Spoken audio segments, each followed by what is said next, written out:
하루 20분 성경 읽기 유진 피터슨의 메시지 성경. 오늘은 역대하 31장부터 시작합니다. 역대하 31장. 유월절을 지킨 뒤에 이스라엘 사람들은 모두 유다 성읍으로 가서 남근 모양의 석상들을 산산히 부수고 그들이 신성하게 여기는 아세라 목상들을 베어내고 지역의 음란한 종교 산당과 지역 신상들을 허물었다. 그들은 유다, 베냐민, 에브라임, 므낫세를 다 돌고 나서야 멈추었다. 그들은 모두 집으로 돌아가서 일상생활에 복귀했다. 히스기야는 제사장과 레위인들을 그룹별로 조직하여 각각 일을 맡기고 직무의 역사를 나누어 주어 예배 직무를 수행하게 했다. 그들은 각종 제사를 드리고 언제 어디서 하나님을 예배하든지 늘 감사와 찬양을 드렸다. 히스기야는 아침과 저녁 예배, 안식일, 초하루절기, 하나님의 계시에 정해진 특별한 예배일을 위해 자기 소유를 번제물로 쓰게 했다. 그는 또 제사장과 레위인들이 근심 걱정 없이 하나님의 계시에 전적으로 헌신할 수 있도록 예루살렘에 사는 백성이 책임지고 그들을 돌보게 했다. 히스기야가 명령을 내리자 이스라엘 백성은 수확한 곡식, 새 포도주, 기름, 꿀 등 그 해에 재배한 모든 것의 첫 열매를 넉넉하게 가져왔다. 백성은 아끼지 않고 모든 것에 11조를 바쳤다. 그들은 또 소와 양, 하나님께 드려진 다른 모든 소유의 11조도 가져왔다. 이렇게 가져온 것들을 구분하여 차곡차곡 쌓았다. 그들은 셋째 달에 이 일을 시작하여 일곱째 달에야 끝마쳤다. 히스기야와 지도자들이 와서 쌓여있는 예물의 규모를 보고는 하나님을 찬양하고 하나님의 백성 이스라엘을 칭찬했다. 히스기야는 어떻게 그 많은 예물들을 쌓을 수 있었는지 제사장과 레위인들에게 물었다. 사독 가문의 대제사장 아사랴가 대답했다. 백성이 하나님의 성전에 예물을 쏟아놓기 시작하면서 우리 모두가 충분히 먹고도 이렇게 양식이 남았습니다. 하나님께서 그분의 백성에게 복을 주셨습니다. 그 증거를 보십시오. 히스기야는 하나님의 성전에 창고를 짓도록 명령했다. 창고가 마련되자 제사장들은 모든 예물, 곧 11조와 거룩한 헌물들을 들여놓았다. 그들은 레위인 고나냐를 책임자로 그의 동생 시므이를 부책임자로 정했다. 고나냐와 시므이는 여히엘, 아사시야, 나핫, 아사헬, 여리못, 요사밧, 엘리엘, 이스마갸, 마핫, 분하야를 관리자로 세워 히스기야 왕과 하나님의 성전 대제사장 아사랴의 명령을 수행하게 했다. 동문문지기인 레위인 임나의 아들 고레는 하나님께 드리는 자원제물을 관리하고 그 제물과 거룩한 헌물을 나누어 주었다. 제사장들이 사는 바깥 성읍들에서는 에덴, 미냐민, 예수아, 스마야, 아마랴, 스가냐가 그 일을 성실하게 도왔다. 그들은 그날 하나님의 성전에 들어가 그룹별, 그들의 일은 그룹별로 모두 조직되어 있었다. 그룹별로 정해진 일을 하는 동료들 30살 이상 된 모든 남자에게 몫을 공평하게 나눠주었다. 공식적으로 명부에 오른 제사장은 가문별로 20살 이상 된 레위인들은 직무별로 각 그룹을 구성했다. 공식 족보에는 어린아이와 아내와 아들과 딸들을 비롯한 전체 회중이 다 들어있었다. 그들은 열과 성을 다해 예배를 섬기며 예물을 바쳤다. 모두가 참여하는 전적인 헌신이었다. 제사장 성읍들에 딸린 목초지에 사는 아론의 자손 제사장들은 평판이 좋은 사람들을 세워 모든 제사장, 레위인의 공식 족보에 오른 모든 사람에게 정기적으로 먹을 몫을 나눠주게 했다. 히스기야는 이 일을 유다 전역에서 지속적으로 시행했다. 그는 단연 최고의 왕이었다. 그는 하나님 앞에서 선하고 의로우며 진실했다. 하나님의 성전에서 예배를 드리는 일이든 하나님의 율법과 계명을 지키는 일이든 그 모든 일을 기도하고 예배하는 마음으로 행했다. 그래서 그는 하는 일마다 형통했다. 역대하 32장. 히스기야 왕이 이처럼 본이 되는 행적을 남긴 이후 아시리아 왕 산헤립이 유다를 공격했다. 그는 요새화된 성읍들을 포위하고 그것을 빼앗을 작정이었다. 예루살렘을 빼앗는 것이 산헤립의 전략임을 알고 히스기야는 보좌관과 군 지도자들과 의논하여 성 밖의 물 공급을 모두 끊기로 했다. 그들은 그 방책을 좋게 여겼다. 많은 사람들이 몰려나가 샘을 맞고 수로를 허물었다. 그들이 말했다. 아시리아 왕들이 쳐들어와서 이 물을 얻게 할 수는 없지 않는가? 히스기야는 또 성벽의 파손된 부분을 모두 보수하고 그 위에 방어 망대를 쌓고 외곽으로 방벽을 쌓았다. 그리고 옛 다윗성의 방어시설 밀로를 보강했다. 그는 창과 방패 등 병기도 많이 만들었다. 또한 군지휘관들을 임명하여 백성을 책임지게 하고 그들 모두를 성문 앞 광장에 불러 모았다. 히스기야는 그곳에 모인 백성 앞에서 말했다. 힘을 내십시오. 용기를 내야 합니다. 아시리아 왕과 그의 군대에 겁먹지 마십시오. 우리 편이 그들 편보다 많습니다. 그는 한낱 인간 무리를 가졌을 뿐이지만 우리에게는 우리를 도우시고 우리를 위해 싸우시는 하나님이 계십니다. 히스기야의 말에 백성이 힘을 얻어 사기가 충천했다. 몇 킬로미터 떨어진 라기스에 진치고 있던 사네립이 예루살렘으로 전령들을 보내어 히스기야 왕과 유다 백성에게 이렇게 말했다.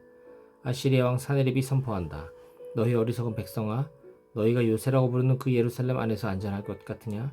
너희는 도관에 든 쥐다. 히스기야가 너희를 구해줄 것 같으냐? 어리석게 굴지 마라. 히스기야는 그동안 너희에게 거짓말만 늘어놓았다.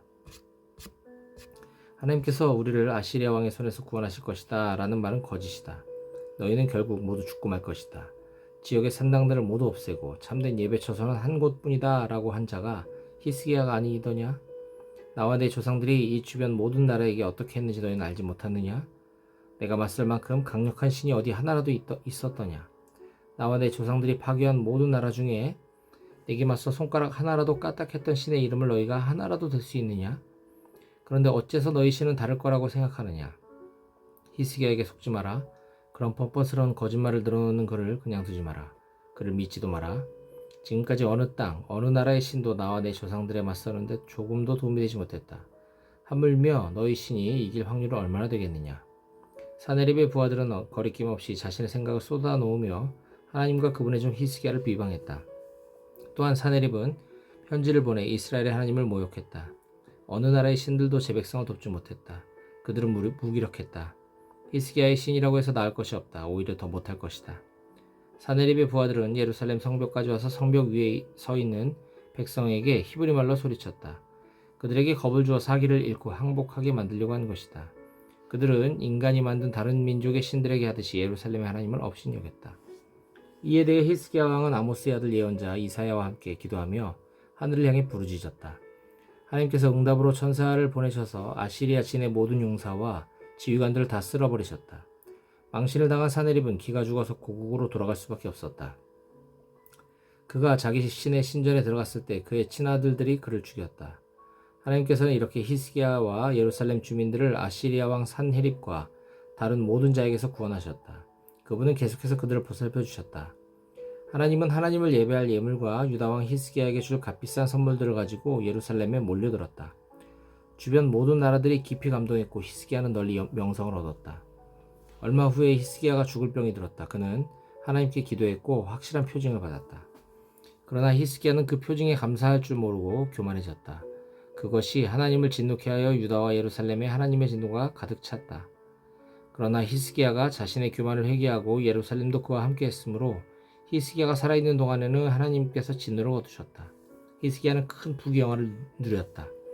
그는 모든 금과 은과 보석과 향료와 방패와 기중품을 보관할 장소와 곡식과 새 포도주와 올리브 기름을 저장해 둘 곳간, 여러 품종의 소들을 둘 외양간, 양떼를 둘 우리를 지었다. 그는 자신을 위해 성읍들을 짓고 양떼와 소떼 보이량도 크게 늘렸다.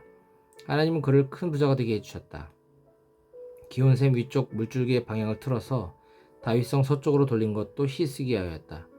그가 손대는 일마다 다 잘 되었다. 그러나 바빌론 통치자들이 그 전에 있었던 하나님의 기적에 대해 알아보려고 사절단을 보냈을 때 하나님은 히스기야가 어떻게 하는지 보려고 그를 내버려 두셨다. 그의 마음을 시험하고자 하신 것이다. 히스기야의 나머지 역사와 충성된 생애는 유다와 이스라엘과 영대기에 나오는 아모스의 아들 예언자 이사야의 묵시록에 기록되어 있다. 히스기야가 죽자 사람들은 그를 다윗 왕 묘지의 위쪽에 묻었다. 유다와 예루살렘의 모든 사람이 장례식에 참석한 가운데 그는 아주 영예롭게 장사되었다. 그의 아들 므낫세가 뒤를 이어 왕이 되었다. 역대하 33장. 므낫세는 왕이 되었을 때 12살이었다. 그는 예루살렘에서 55년 동안 다스렸다. 하나님 보시기에 그는 나쁜 왕, 악한 왕이었다. 그는 하나님께서 이스라엘 자손을 위해 이방 민족들을 쫓아내시던 때에 그 땅에서 사라졌던 모든 도덕적 부패와 영적 타락을 다시 들여놓기 시작했다. 아버지 히스기야가 허물어버린 음란한 종교 산당들을 다시 지었고 음란한 신 바알과 아세라를 위해 제단과 남은 목상을 세웠다. 그는 또 1월 성신을 숭배하여 별자리의 지시에 따랐다. 그는 1월 성신을 위한 산당들을 짓고 하나님께서 정하신 대로 내가 예루살렘에 내 이름을 두겠다. 오직 하나님의 이름만 예배하도록 드려진 예루살렘 성전의 두 뜰에 그것들을 두었다. 벤 흰놈 골짜기에서 자기 아들들을 희생제물로 불살라 바쳤고 악한 마술과 점수를 행했다. 그는 지하에 혼백을 불러내 궁금한 것들을 묻기도 했다. 그에게 악이 넘쳐났다. 하나님 보시기에 악으로 일관된 생이었다. 하나님께서 진노하셨다. 결정적으로 그는 음란한 여신 아세라 목상을 하나님의 성전 안에 두었는데 이것은 하나님께서 다윗과 솔로몬에게 명령하신 다음의 명령을 명백히 보란 듯이 범한 일이었다. 내가 이스라엘 모든 지파 가운데서 택한 이 성전과 이 예루살렘 성에 내 이름을 영원히 두겠다. 그분은 이렇게 약속하셨다. 내가 다시는 내 백성 이스라엘로 하나님 하여금 내가 그들의 조상에게 준 이 땅을 떠나서 방황하지 않게 할 것이다. 그러나 조건이 있다. 그들이 내 종 모세가 전해준 지침에 따라 내가 명령한 모든 것을 지켜야 한다.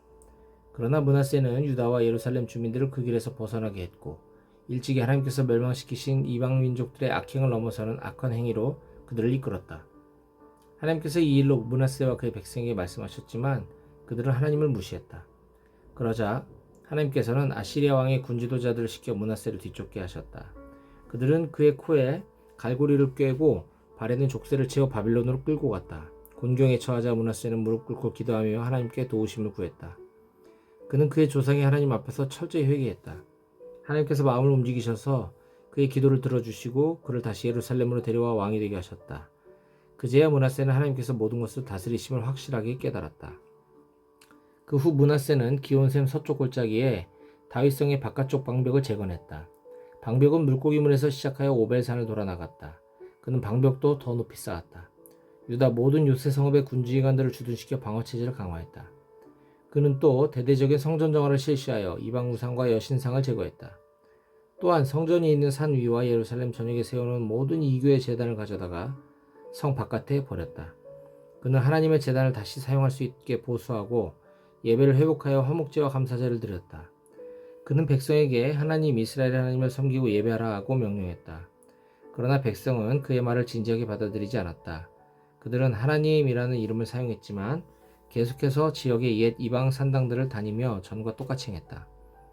므낫세의 나머지 역사, 그가 하나님께 드린 기도, 예언자들이 하나님 이스라엘의 하나님의 권세로 직접 전한 말씀들은 이스라엘 왕 연대기에 모두 기록되어 있다.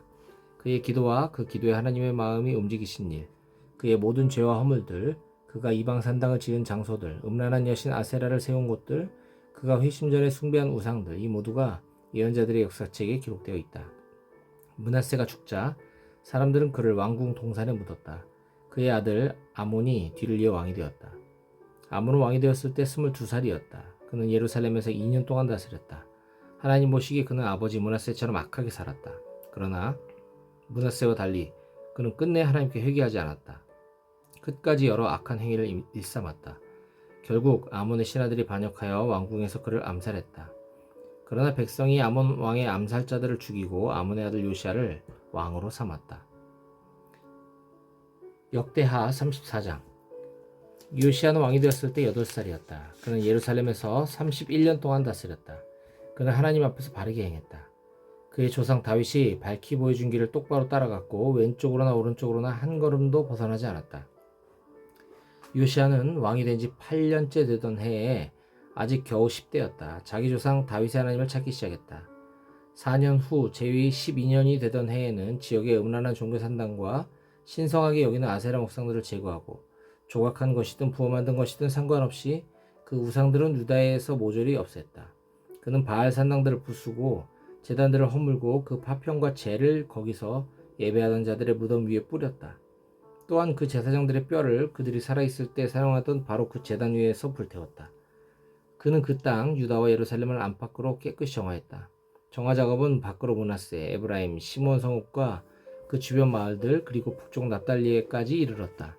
이스라엘 전역에서 그는 제단과 아세라 목상들을 부수고 그 우상들을 빻아 가루로 만들고 지역의 산당들을 찍어 장작감으로 만들었다. 이스라엘이 원래 모습을 되찾자 그는 예루살렘으로 돌아왔다. 요시아 왕 18년 어느 날에 왕은 그 땅과 성전 정화를 마치고 아살랴의 아들 사반과 성읍 책임자 마아세야와 요아하스의 아들 사관 요아를 보내어 하나님의 성전을 새롭게 단장했다. 먼저 그들은 므낫세와 에브라임과 나머지 이스라엘 그리고 유다와 베냐민과 예루살렘 주민들에게서 레위인 문지기들이 거둔 헌금을 모두 대제사장 hil기야에게 넘겼다. hil기야는 그 돈을 다시 하나님의 성전 공사를 관리하는 감독관들의 손에 넘겼고 그들은 다시 그것을 하나님의 성전을 보수하는 일꾼들인 목수와 건축자와 석수들에게 전했다. 일꾼들은 그 돈으로 목재와 석재를 구입하여 그동안 유다 왕들이 완전히 허물었던 성전 기초를 다시 세웠다. 일꾼들은 정직하고 부지런했다. 그들을 감독하고 공사를 관리하는 사람은 모두 레위인이었는데 므라리 자손 중에 야핫과 오바디아, 고아 자손 중에 스가랴와 무술람이 있었다. 레위인들 모두 숙련된 음악인이었다. 레위인들은 막 일꾼들을 관할하고 이 일 저희를 살피며 노역자들을 감독했다. 또 레위인들을 회계 관리 문지기로 섬겼다. 대제사장 hil기야는 하나님의 성전을 위해 바친 돈을 접수하고 분배하던 중에 모세의 계시의 책 사본을 발견했다. 그는 왕의 서기관 사반에게 소식을 전했다. 내가 방금 하나님의 길을 일러주는 하나님의 계시의 책을 발견했습니다. 성전에서 찾았습니다. 그가 그 책을 사반에게 주자 사반은 그것을 다시 왕에게 가지고 가서 이렇게 보고했다. 왕께서 명령하신 일을 다 마쳤습니다. 하나님의 성전에서 거둔 돈을 모두 가져다가 관리자와 일꾼들에게 주었습니다. 사반은 또 왕에게 말했다. 제사장 hil기야가 저에게 책을 하나 주었습니다. 사반은 그 책을 왕에게 읽어주었다. 왕은 그 책, 곧 하나님의 계시에 기록된 내용을 듣고 크게 놀라며 자기 옷을 찢었다. 왕은 hil기야와 사반의 아들 아이감, 미가의 아들 압돈, 서기관 사반, 왕의 개인 보좌관 아사야를 불러 그들 모두에게 명령했다. 가서 나와 이스라엘과 유다에 남아있는 백성을 위해 하나님께 기도하시오. 방금 발견한 이 책에 기록된 내용에 우리가 어떻게 반응해야 하는지 알아보시오. 하나님의 진노가 우리를 향해 불같이 타오르고 있는 것이 분명하오. 우리 조상은 이 하나님의 책에 기록된 말씀에 조금도 순종하지 않았고 하나님께서 주신 지침을 하나도 따르지 않았어. hil기야와 왕에게 뽑힌 사람들은 곧바로 여예언자 훌다를 찾아갔다. 훌다는 하스라의 손자요 도카스의 아들이요 왕궁 예복을 맡은 살룸의 아내로 예루살렘 둘째 구역에 살고 있었다. 그들이 찾아가 그녀의 의견을 구했다. 훌다는 그들에게 이렇게 답했다. 하나님, 이스라엘의 하나님의 말씀입니다. 너희를 이곳으로 보낸 사람에게 전하여라. 내가 이곳과 이 백성에게 심판의 재앙을 내릴 것이다. 유다 왕이 읽은 그 책에 기록된 모든 말씀이 그대로 이루어질 것이다. 그들이 나를 버리고 다른 신들을 가까이 했고 신상을 만들고 팔아 나를 더없이 노하게 했기 때문이다. 내 진노가 이곳을 향해 뜨겁게 타오르고 있으니 아무도 그 불을 끌 수 없을 것이다. 또 유다 왕이 하나님의 인도하심을 구했으니 왕께 전하십시오. 왕이 책에서 읽은 내용에 대한 하나님의 말씀입니다. 내가 이곳과 이 백성에게 심판의 재앙을 내리겠다고 한 말을 내가 진심으로 받아들이고 겸손하게 회개하며 크게 놀라 옷을 찢고 내 앞에서 울었으니 내가 너를 진심으로 대하겠다. 하나님의 말씀이다. 내가 너를 돌볼 것이다. 너는 평안히 죽어서 묻힐 것이다. 내가 이곳에 내릴 재앙을 너는 보지 못할 것이다. 그들이 훌다의 메시지를 가지고 왕에게 돌아갔다. 왕은 곧바로 행동에 나서서 유다와 예루살렘의 모든 장로를 소집한 다음 모든 백성, 가장 작은 자부터 가장 큰 자에 이르기까지 모든 제사장과 예언자와 백성을 거느리고 하나님의 성전으로 나아왔다. 그리고 하나님의 성전에서 발견된 언약책에 기록된 내용을 모든 사람 앞에서 큰 소리로 낭독했다. 왕은 그 자리에 서서 하나님 앞에 엄숙히 맹세했다. 믿음과 순종으로 하나님을 따르고 무엇을 믿고 행해야 할지 그분이 지시하신 대로 온 마음을 다해 따르며 그 책에 기록된 모든 언약대로 살기로 굳게 맹세한 것이다. 그러고 나서 그는 모든 예루살렘과 베냐민 사람이 언약에 참여하게 했다. 그러자 그들은 왕의 명령을 따라 하나님 그들 조상의 하나님과의 언약을 온전히 지키기로 했다. 요시야는 이스라엘 땅에 두루 퍼져 있던 더러운 것들을 완전히 제거하고 모든 사람이 새롭게 시작하여 그들의 하나님을 섬기고 예배하게 했다. 요시야가 살아있는 동안 백성은 곧고 좁은 길을 지키며 하나님 그들 조상의 하나님께 순종했다.